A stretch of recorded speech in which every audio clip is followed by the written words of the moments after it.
Jean-François, j'ai bientôt 39 ans, je suis marié, père aussi d'une petite fille qui a 6 ans. Cette famille que j'ai eue aujourd'hui, c'est vraiment parler de la grâce de Dieu pour que j'arrive à avoir cette stabilité. J'aimerais raconter particulièrement une période qui m'a permis justement de rencontrer Jésus, parce que ça n'a pas été toujours le cas, puisque j'ai connu une enfance, on va dire, dans la normalité, mes parents qui m'ont donné ce qu'il fallait. Et puis je suis arrivé à une période d'adolescence où on se cherche, on se pose pas mal de questions, et à l'intérieur de moi, j'avais un vide. J'étais à la recherche de quelque chose. Je ne savais pas effectivement. J'avais entendu parler de la religion, j'avais entendu parler de Dieu, mais jusqu'à présent, j'avais pas. Pour moi, croire en Dieu, il fallait que j'arrive à avoir une preuve quelque part, puisqu'il y a tellement de religions, tellement de voies. Donc je me posais la question, quel est le chemin à suivre ? Et puis, à un moment donné, j'ai simplement adressé une prière à Dieu. Alors que j'étais dans une phase compliquée de mon adolescence, je cherchais ma voie, puisque quand on est dans cet âge de 18-19 ans, on est à un carrefour important de sa vie. Je ne sais pas qui je suis, qu'est-ce que je dois faire de ma vie, quel est mon avenir, se poser, toutes ces choses-là.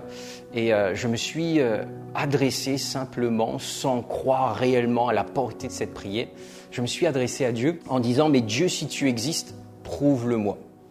Et je n'ai pas réalisé la portée de cette prière.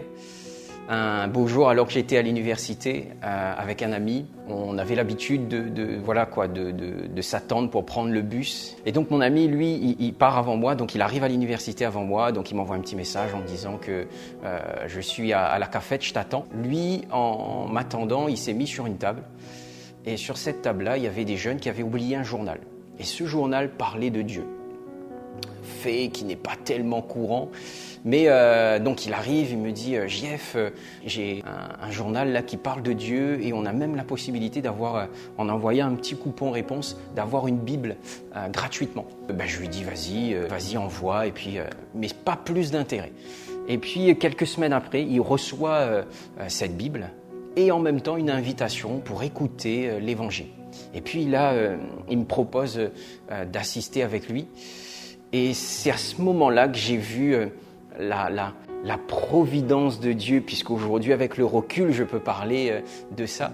C'est qu'à ce moment-là, alors que j'étais censé juste accompagner à mon ami à cette soirée, et je me retrouve dans un lieu, c'était un espace public, il y avait d'autres jeunes de mon âge.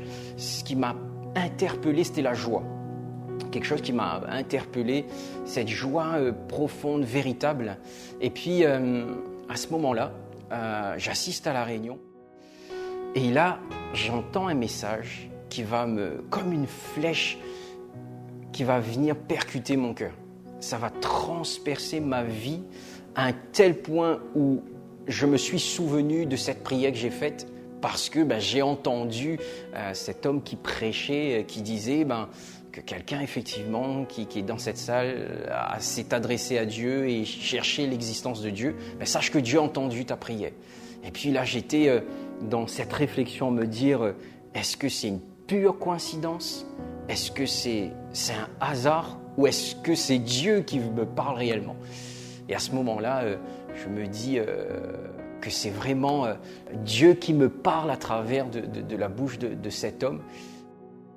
Je n'ai pas ressenti de frissons ni de quoi que ce soit, mais simplement, j'avais reçu, j'ai accepté, parce que c'était une invitation à venir, à accepter, donner ma vie à Jésus, qui lui, par la suite, va s'occuper de la mienne. À ce moment-là, j'ai eu comme un déclic. C'est difficile à expliquer, mais c'est un changement d'opinion. Mes intérêts ont changé, mes motivations, mes objectifs. Alors que j'aimais sortir, j'aimais ce qu'on peut proposer dans cette génération, j'avais plus goût à ces choses-là. Et maintenant, à partir de ce jour-là, ça a été un processus. Le fait que j'ai choisi de donner ma vie à Jésus, à ce moment-là, il y a quelque chose qui s'est passé. et le plan de Dieu s'est mis en route pour moi. Ça n'a pas été sans difficulté, ça n'a pas été sans problème. Je suis pas en train de dire que ça n'a pas été, c'était un ciel sans nuages ou un tapis rouge, non. Mais surtout, j'ai reçu un sens. En fait, j'ai reçu quelque chose dans ma vie qui a donné un sens et un but dans ma vie. Ce vide que j'avais, elle a été comblée. Et ça, par la suite, les choses s'est mis en place autant professionnellement, familialement, socialement. Les choses se sont mis en place. J'ai rencontré mon épouse, on s'est mariés, on a connu aussi des difficultés. Mais aujourd'hui, quand je réalise ce que j'étais, puisqu'aujourd'hui je sers dans mon église, je suis conducteur de louanges. Il m'arrive aussi de prêcher la parole de Dieu. Il m'arrive aussi de m'occuper justement de la jeunesse, de toute cette tranche d'âge, jeunes adultes. Aujourd'hui, je réalise que tout ça, c'est le fruit de la grâce de Dieu, d'un plan, parce que j'ai choisi, alors qu'il frappait à la porte de mon cœur, qu'il cherchait à rentrer en connexion avec moi. Moi, je lui ai ouvert mon cœur et à ce moment-là, ça a amené justement à ce que ma vie ait un sens aujourd'hui. J'ai de l'espérance aujourd'hui. J'ai une famille, un foyer. Je peux le servir également dans la louange, dans le chant, dans la musique, chose que j'aime particulièrement puisque dans mon église, je suis un conducteur de louange. Quand je réalise, quand je me pose aujourd'hui et que je regarde un petit peu dans le rétroviseur, je peux que bénir le Seigneur pour ce qu'il est, pour ce qu'il a fait. Et j'ai tant de raisons de le louer. Et toi, peut-être qui m'écoute, j'aimerais justement te laisser cette invitation. C'est Albert Einstein qui disait ceci, que le hasard, c'est le pseudonyme de Dieu lorsqu'il veut garder l'anonymat. Pour moi, ça a été un journal sur cette table qui a été l'élément déclencheur pour qu'aujourd'hui, je rencontre Jésus.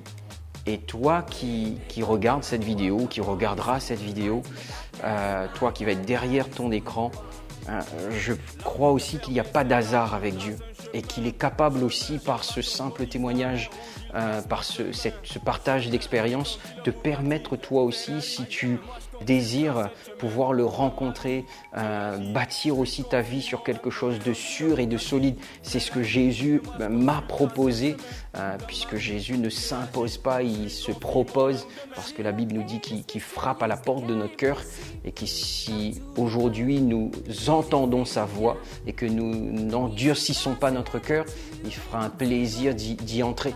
Et c'est ce que je te souhaite également, toi peut-être qui découvre cette vidéo, qui entend cette expérience, que tu puisses aussi le rencontrer. Et je crois pleinement qu'il est capable aussi de bâtir aussi ta vie, de donner quelque chose, donner un sens à ta vie, à ton existence et surtout une espérance et un avenir.